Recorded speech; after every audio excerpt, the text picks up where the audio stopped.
অনেক সময় ফ্রিজে এক কোনায় চিপায় পড়ে থাকে কিছু মাছ, সেরকম আমার কিছু চিংড়ি মাছ। ভাবলাম মাছগুলো ফেলে দিতে মায়া লাগতেছে, চিংড়ি মাছ এটাকে ভর্তা বানায় ফেলি।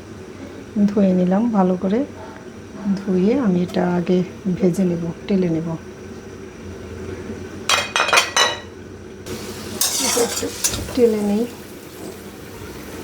একটুখানি সরিষার তেল দিয়ে দিই।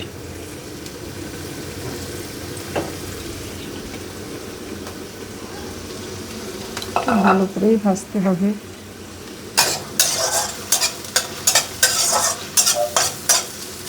লবণ হলুদ দিয়ে দিই।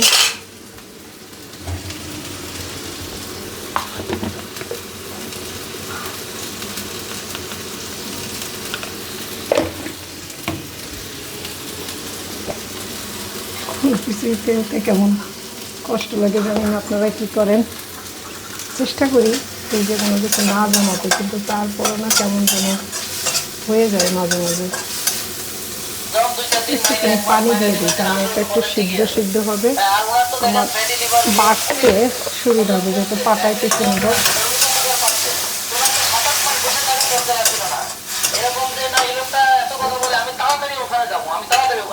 দিতে দেই।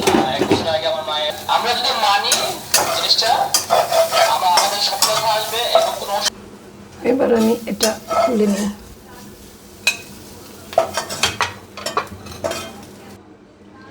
এবার পেঁয়াজ, বেশ খানিকটা পেঁয়াজ রসুন দিলাম, এটা আমি তুলে নেব।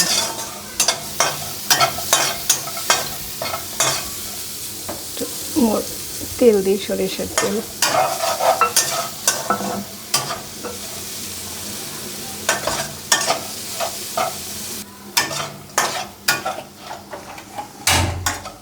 এটা একটু ভেজে নেই,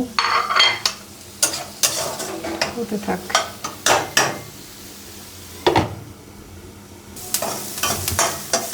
আর একটু হোক।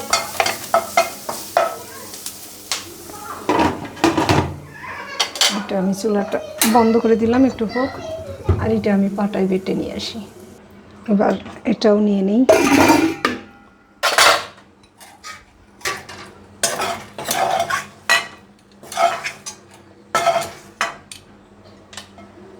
একটু বাটাবাটি করতে করতে আমার কচুরলতিটা রান্না হয়ে যাবে। রান্নাটা আমি কচুরলতি দিলাম, কাঁচামরিচ দিলাম, অল্প একটু সরিষার বাটা দিলাম, লবণ, এটা হচ্ছে একটু জিরা বাটা, হলুদের গুঁড়া, একটু পেঁয়াজ রসুন, আর একটু হলে ভালো হতো, দেখি পরে কেটে দেব। এবার একটু পানি দিয়ে দিই, ব্যাস। মাখিয়ে দিয়ে আমি আর একটু পেঁয়াজ কেটে দেবো এটাতে, মাখিয়ে দিই, তাওয়াটা ধরিয়ে দিই, সময়টা সরিষার তেল দিয়ে দিই, ব্যাস। এটা একদম যে মানে প্রাকৃতিক পরিবেশে উপায়ে যে জন্মানো আর কি কচুগুলো, যে কচুগুলো কেউ চাষ করেনি সেই কচুর লতি। এটা খেতেও বেশ টেস্টি হয়। আর একটু পেঁয়াজ কেটে নিয়ে আসি, একটু হতে থাক। পেঁয়াজ রসুন দিয়ে দিই, কম হয়ে গেছিলো।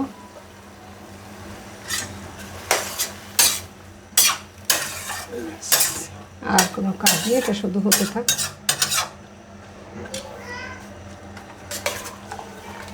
মশলাটা মিশিয়ে নিই, মশলাটা একটু মিশিয়ে দিই। এবার ভর্তাটা বেটে নিয়ে আসি। এই জিনিসটার ব্যবহার কেউ করেন কি না জানি না, এটা দিয়ে বাটলে খুবই ভালো হয়। আমি চিংড়িটা বেটে নিয়েছি, এবার এটা বেটে আমি একসাথে আবার মিশিয়ে বাটবো।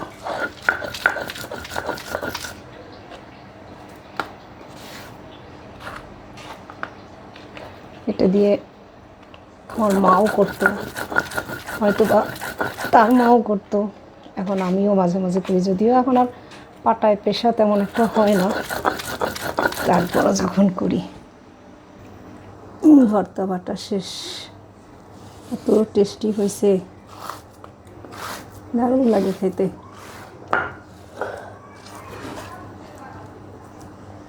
এর মধ্যে তুলে নিই। কি সুন্দর না এটা, দারুণ একটা ভর্তা। আর এটা খেতে এত মজা হয়েছে, দারুণ।